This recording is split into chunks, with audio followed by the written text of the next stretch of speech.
La mémoire, qu'est-ce que c'est? Définition du Larousse, activité biologique et psychique qui permet d'emmagasiner, de conserver et de restituer des informations. La définition est claire, mais allons encore plus loin. On aurait tort de croire que la mémoire est un bloc uniforme. En effet, il existe au moins 5 systèmes de mémoire. Ils ont chacun leur spécificité, mais interagissent. Parmi eux, la mémoire procédurale, aussi appelée mémoire implicite.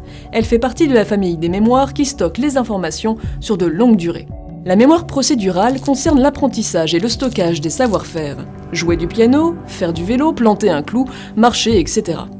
En pratiquant ces activités, la mémoire améliore nos performances jusqu'à créer des automatismes.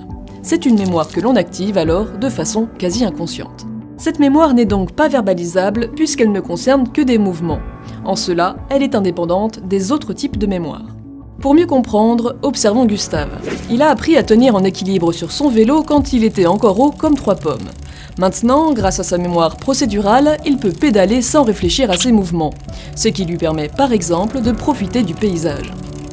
Si on observe le cerveau de Gustave à cet instant, on voit que la mémoire procédurale stimule le cervelet et les ganglions de la base. Parfois, la mémoire procédurale nous joue des tours. Gustave, par exemple, doit se changer pour aller à un dîner. Il monte dans sa chambre, se déshabille, et voilà qu'il se met au lit. Gustave est-il devenu fou? Non. C'est l'habitude qui diminue son attention consciente. Il obéit à ses automatismes et oublie l'objectif initial, se préparer pour son dîner. Merci Gustave, bonne soirée et bonne nuit.